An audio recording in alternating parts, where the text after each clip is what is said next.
The Charred Fortresses are a beast. You can identify them by locating green beams of light in the sky of the Ashlands biome like you're seeing right here. There are only 20 of them in each world, and they are a significant point of interest in the Ashlands. So if you're out exploring and you see a green beam of light in the distance, you mark that down because you are going to have to go back to that later anyway. There's no point in trying to figure out where it was located all over again. Because these charred fortresses are so heavily guarded, it is pretty difficult to get inside. I found that the best way is to raise the ground using the hoe.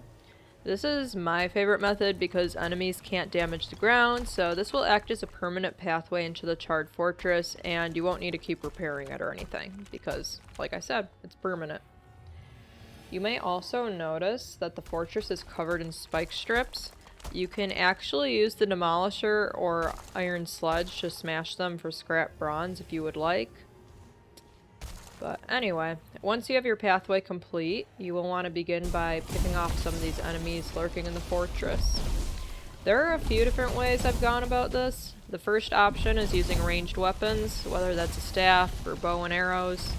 The troll staff seems to be pretty effective here if you have that available, as the summon troll tends to take out the hordes pretty well. But you will need to get the bloodstone in order to build the troll staff, which you unfortunately get from raiding a charred fortress. The final option would be to hop in and take them out with a close range weapon, which can be pretty risky. Other items I'd like to note would be the FG of Malice stacks. These are spawners and they will continue to spawn enemies as long as they are up. Every charred fortress does have 2 of them, so make sure you check around and knock both of those out. Otherwise, you will get massive hordes of enemies over and over again, and it will be very hard to collect the goods in the center of the fortress. You may also notice items that look like crossbows shooting at you. Let me go over to one here. So these are called skugs, and it's pretty common to see these on all 4 corners of a charred fortress. You can walk up to them and take them out like I did here, or you can hit them with a ranged weapon from afar, whatever feels right for you. Sometimes they're a little bit of a pain because while you're trying to get into the fortress, they'll be shooting at you, so it may be something that you want to take out before you even start making that pathway up. But anyway, when you finally take out the last enemy in the fortress, you can start gathering your loot. Charred chests tend to carry flametal, coins, trophies, rubies, bones, etc., which are all awesome to collect and will unlock tons of stuff for you. So make sure you go through all of those. I have 3 in this fortress, so I will collect those items later. But the real treasure lurks within the center of the charred fortress. You may also notice that this is not easy to get into, because nothing in this game is easy. But I did find the best way to get into the center is to take your pickaxe and pick away at a corner.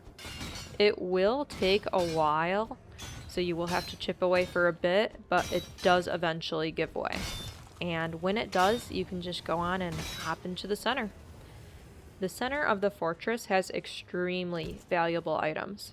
The green-looking stone on top of this chest has bell fragments, which we will need to collect to summon Fadar down the line, aka the Emerald Flame. You will need to collect 9 fragments to make 3 bells. This is what summons him. There also may be a Vegisphere, which, just like every other biome, will give you a point of interest. This one specifically gave me a location for the boss of this biome. Other items you may collect in here could include the bloodstone, jade, and eyelight, which are used for crafting staffs and weapons. So in this case, I found the bloodstone, so I'm going to put that in my inventory so I can unlock the troll staff. The last item that I feel is worth noting would be the molten cores. These can be used for crafting a high-end stone portal where you can teleport metal and other items that you weren't allowed to teleport before. But anyway, I hope this helped you. Thanks so much for watching.